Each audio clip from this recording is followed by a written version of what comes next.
হয়, খুবেই দুখৰ কথা আচলতে।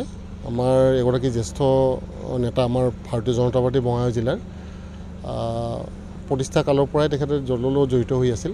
এতিয়া পূৰ্বৰ আমাৰ চিৰংগ্ৰাম অঞ্চলৰ তেখেত এগৰাকী দলৰ সক্ৰিয় সদস্য। চিৰংগ্ৰাম মণ্ডলৰ প্ৰাক্তন মণ্ডল সভাপতি আছিল তেখেত আৰু জিলাৰ বৰ্তমান উপসভাপতি হিচাপে কাৰ্যনিৰ্বাহ কৰি আছিল। আমাৰ বৰ্তমান অভয়পুৰী বিধানসভা সমষ্টিৰ অন্তৰ্গত চিৰলচেতি খৰাপাৰা গাঁৱৰ বাসিন্দা।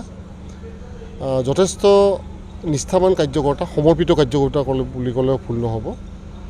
তেখেতৰ আজি হঠাৎ আমাৰ ৰাষ্ট্ৰীয় ঘাইপথত নিজে স্কুটি চলাই গৈ থাকোঁতে পিছফালৰ পৰা পিকআপ ভেন এখনে খুন্দিয়াই তেখেতক সেই থিতাতে তেখেতৰ আচলতে মৃত্যু হয়।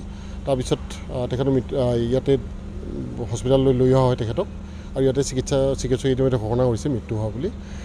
আৰু ইতিমধ্যে আমাৰ পষ্টমৰ্টেম হৈ আছে, আৰু ইয়াৰ পিছত আমি তেখেতক আমাৰ দলীয় কাৰ্যালয়লৈ গৈ তেখেতক শেষ শ্ৰদ্ধাঞ্জলি জনাম। তাৰপিছত তেখেতৰ মৃতদেহ ঘৰলৈকে লৈ যোৱা হ'ব শেষকৃত্যৰ কাৰণে।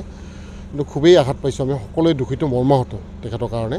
কাৰণ দলৰ কাৰণে খুবেই সমৰ্পিত যোনজন এজন কাৰ্যকৰ্তা, সমৰ্পিত কাৰ্যকৰ্তা আছিল, আৰু সদায় দলটোক যিকোনো সাংগঠনিক কাম কাজবিলাক কৰাৰ কাৰণে তেখেত সদায় আগ্ৰহী হৈ আছিল প্ৰতিটো কাম কাজত। আৰু এটা তেখেতৰ সপোন আছিলে যে আমাৰ বঙাইগাঁও জিলাৰ পৰা কেতিয়াবা হয়তো তেখেতে এগৰাকী আমাৰ ভাৰতীয় জনতা পাৰ্টীৰ বিধায়ক এজন দেখাৰ বহুত সপোন এটা আছিল তেখেতৰ, কিন্তু সেই সপোন আধৰুৱা হৈ থাকিল তেখেতৰ। যিয়ে নহওক, আজি তেখেতৰ যি মৃত্যু, এই মৃত্যুত আমাৰ দলৰ বহুত ক্ষতি হ'ল, তাৰমানে যথেষ্ট ক্ষতি হৈছে। আশা কৰোঁ এই ক্ষতি ভৱিষ্যতে পূৰণ হোৱাটো বহুত সময় লাগিব, কাৰণ এগৰাকী দলৰ জ্যেষ্ঠ কাৰ্যকৰ্তা যাৰ সদায় উপদেশ আমি তেখেতৰ পৰা লাভ কৰিছিলোঁ।